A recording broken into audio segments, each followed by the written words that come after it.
Hello friend, स्वागत है आपका CNG क्लासेस 12 पर। तो आज हम आप लोग को याद करने के 3 ऐसे स्मार्ट तरीके बताने वाले हैं जो आपका 100% वर्क करेगा। क्योंकि पूरा रिसर्च के बाद आपको हम बता रहे हैं, पूरा ये सब काम करने के बाद आपको बता रहे हैं ताकि आपको 100% वर्क करें। तो आज हम ऐसे तीन स्मार्ट तरीके बताएंगे जो आपको याद करने में बहुत ज़्यादा आपको हेल्प करेंगे। तो चलिए हम आप उस तरीक़ों को देखना स्टार्ट करते हैं। उससे पहले अगर आप वीडियो को लाइक नहीं किए होंगे तो वीडियो को लाइक कर लीजिएगा, और अगर आप न्यू स्टूडेंट होंगे तो चैनल को सब्सक्राइब कर लीजिएगा। और अगर आप व्हाट्सअप ग्रुप ज्वाइन नहीं किए होंगे तो डिस्क्रिप्शन में लिंक मिलेगा, आप वहाँ से जाकर व्हाट्सअप ग्रुप ज्वाइन कर सकते हैं।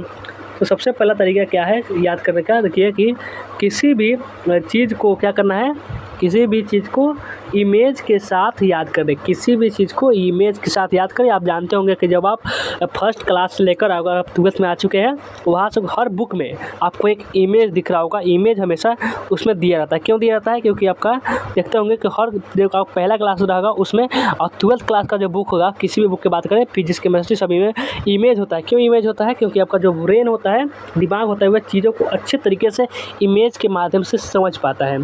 इमेज के आपका रहेगा तो आपको ज़्यादा बेहतर तरीके से जो लिखा हुआ होता है ना, उसको इमेज के हिसाब से पढ़कर उसे समझा जा सकता है बहुत अच्छे तरीके से। इसलिए अगर आपका कोई क्वेश्चन याद कराए तो ऐसा मान के चलिए कि उस क्वेश्चन का ऐसा याद करिए कि लगे कि उसका इमेज आपको कुछ समझ में आ रहा है कि हाँ ऐसा ऐसा हुआ था। इसलिए आपको इमेज आपको कुछ बुक में दिया रहता है, इमेज को अच्छे से देखिए तो तब उसको याद करिए ताकि आपका कभी भूले ना। देखिए रट के याद करेंगे तो कुछ दिन में भूल जाएंगे, लेकिन जितना उसके अगर समझ के आप याद के रहेंगे तो हो सकता है कि कुछ ज़्यादा दिन तक आपको याद रखे, क्योंकि आप समझ के लिख सकते हैं। क्योंकि आपको एग्ज़ाम में आपको क्या करना होगा कि उसमें अपने तरीके से लिखना होगा। कितना भी याद कर ले जाएगा, वहाँ जाते जाते स्टूडेंट क्या करते हैं, भूल जाते हैं। आपका भी ये प्रॉब्लम होगा जब आप 10th का एग्ज़ाम दिए होंगे तो आप जानते होंगे कि ऐसा होता है, आप भूल जाते होंगे। इसलिए आपको जितना हो सके समझ कर आपको याद करना होगा। आप समझ के याद करेंगे तो आपका बहुत ही काम आएगा। इसीलिए ये तरीका हमने लगा कि ये बहुत अच्छा है, इसलिए बता दिए।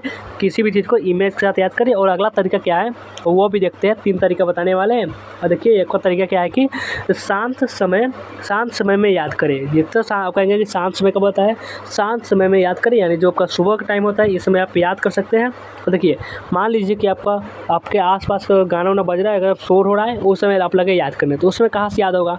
जब आपका दिमाग फ्रेश हो, आपको लगे कि आपका एकदम शांत समय है, जहाँ शांत समय होता है वही आपका दिमाग अच्छे तरीके से काम कर सकता है। लेकिन जब आपका शोरगुल हो रहा होता है तो आपका उस समय दिमाग काम करना बंद कर। देखिए आपका जो हिंदी क्लास 12th है, हिंदी क्लास 12th का आपका जो चैप्टर है जन जन का चेहरा एक नहीं, उसमें आपका नहीं तुमुल कोलाहल कलम में आपका एक चैप्टर है। उसमें आपको इसे बताया गया है कि ये शोरगुल के बारे में बताया गया है कि जितना आपको जब कोलाहल हो रहा था तो दिमाग काम करना बंद कर देता है। ये उसमें भी बताया गया है। जो गजानन माधव मुक्तिबोध जी है वो बहुत अच्छे तरीके से इसको भी बताए हुए। तो आपको क्या करना है कि शांत समय में याद करना है। शांत समय में आपका दिमाग बहुत अच्छे तरीके से काम करेगा। जिस समय आपको अच्छा लगे, जिस समय आपको याद करने का मन करे, उस समय याद कीजिए।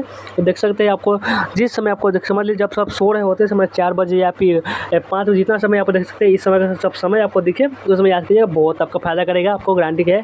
क्योंकि इसमें इस समय होगा कि ज़्यादा आवाज़ें नहीं आ रही होती है, शोरगुल नहीं हो रहा था, इसमें का मौसम बहुत साफ़ होता है। आप इस समय याद करेंगे, आपका दिमाग भी बहुत फ्रेश रहेगा, अच्छे से आपको याद भी हो सकता है। और अब चलिए अगला तरीका को समझते हैं कि अगला तरीका में है।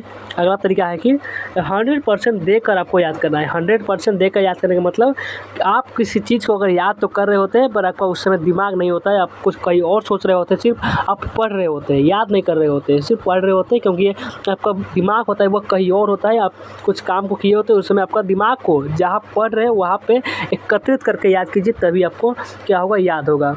और दिमाग को एकत्रित कैसे करें? जो आपका इच्छा होगा कि हमें यहाँ जाना है, वो काम को पहले करके आइए, तभी आपको याद करिए। कोई इच्छा नहीं रहनी चाहिए कि हमको पहले ये काम करेंगे। देखिए कुछ को होता है ना, पहले हम चलिए जल्दी इसको हम पढ़ लेते हैं और फिर हमें कुछ देर बाद वहाँ खेलने वाले जाना है या आपको मोबाइल चलाना है। तो जो काम है पहले उसको करके कुछ छोड़ेंगे तो आपका दिमाग होगा उसी के बारे में सोचता रहता है। लेकिन आपको जो इस समय जो आप पढ़ रहे होते हैं आपको याद नहीं होता और फिर परेशान हो जाता है, आपका समय भी नष्ट हो जाता है। तो इसीलिए क्या करना है कि जितना पहले आपका समझ लीजिए कि आपका पहले मोबाइल चलाने के बाद चलिए आधा घंटा मोबाइल चला लेते हैं, उसके बाद पढ़ लेंगे, तो वो ठीक होता है। लेकिन आपको ऐसा नहीं कि पहले हम पढ़ लेते हैं उसके बाद मोबाइल चलेंगे, तब तो आपका दिमाग होगा पहले मोबाइल पर पहले इसको चलाना है, इससे पहले आप पढ़ाई में आप याद नहीं कर पाएंगे। लिखने का काम हो तो उसे आप लिख लेते हैं, लेकिन पढ़ नहीं पाएंगे, आपको याद अच्छे तरीके से नहीं होगा। इसके लिए आपका ज़्यादा अच्छा यही है कि आपको पहले क्या करेंगे, जो काम आपका है, जो कितना भी काम हो, कहीं जाना भी है, उसको पहले काम करके आइए, फिर अच्छे तरीके से याद करिए। लिखना नहीं है कि आपको लिख लेंगे, कॉपी कंप्लीट हो जाएगा, आपको लगेगा कि हाँ काम हो गया। याद करना होगा आपको, इसमें दिमाग का काम होता है। इसलिए क्या करना है कि पहले आपको जो काम होगा वो करके आइए, उसके बाद आपको अच्छे तरीके से याद करिए। तो आपको आज का वीडियो कैसा लगा कमेंट में ज़रूर बताइएगा, और वीडियो को लाइक नहीं किए होंगे तो लाइक ज़रूर कर लीजिएगा, और सब्सक्राइब चैनल को कर लीजिएगा न्यू स्टूडेंट होंगे तो।